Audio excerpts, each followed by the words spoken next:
l'Académie de leadership de femmes à Madagascar. C'est un programme de formation dédié aux femmes malagasy qui vise vraiment à renforcer non seulement la capacité, mais à réveiller le leadership qui sommeille en nous.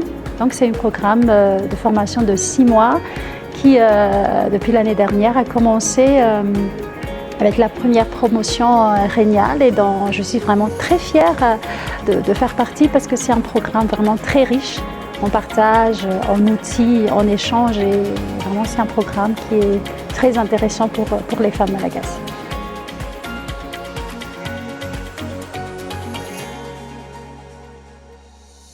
Devenir leader, ce n'est pas le mot. J'ai été toujours depuis le collège. J'aimais aider les autres. Je travaillais en travail de vacances comme aidante. J'ai cofondé une association qui est surtout œuvre dans l'éducation, l'accompagnement. Depuis toujours, je suis le genre de personne qui aime être à l'écoute des autres. Et c'est grâce à cela que j'ai pu aussi devenir vice-présidente. Et quand nous sommes devenus une ONG, je suis actuellement la directrice exécutive de notre organisation.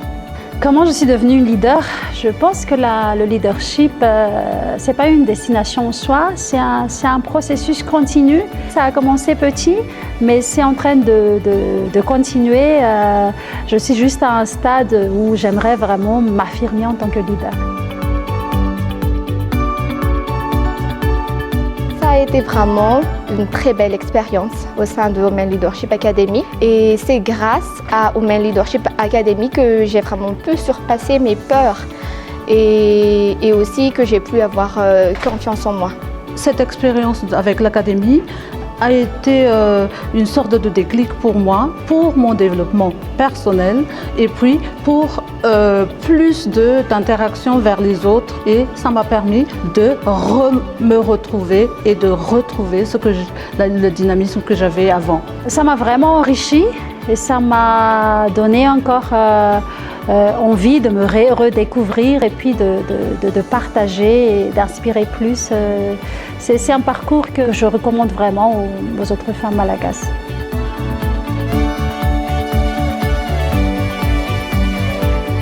Là, désormais, après ce programme, je savais dire non quand il faut le dire et je savais aussi donc gérer des situations difficiles.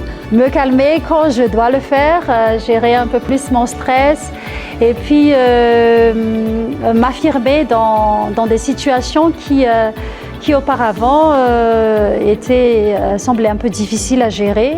La confiance en soi et surtout la confiance aux autres parce qu'on ne peut pas faire des choses si on n'a pas confiance en soi et on ne peut pas aussi donner des responsabilités aux autres si on n'a pas confiance aux autres. Le réseau qu'on a pu tisser au sein de Women Leadership Academy, c'est vraiment immesurable parce qu'il y a vraiment de partage d'expériences, d'opportunités, de partage de compétences et surtout un lien d'amitié. C'est pas facile du tout d'être à la tête d'un projet où tu es avec plusieurs parties qui ont leurs idéologies et tout ça, mais je pense que la formation m'a vraiment beaucoup aidé à tenir tête haute face aux grands challenges où j'étais exposée.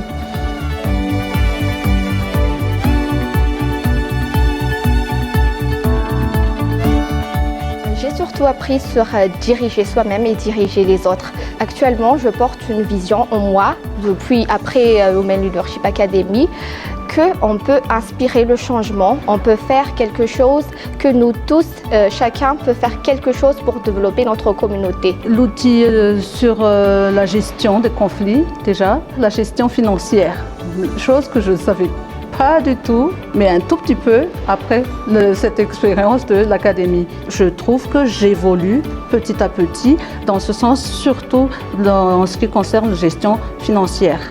J'ai remporté plein d'outils, prendre soin de moi, la gestion des émotions, mais surtout la gestion financière, parce que ça m'a très ouvert les yeux, surtout l'importance de devoir investir, par exemple, 10% de mon salaire. Ça, c'était quelque chose que j'ai vraiment pris à cœur parce que c'était quelque chose qui était au cœur des enjeux, non seulement familial, mais aussi au sein de mon association, des organisations où j'œuvrais.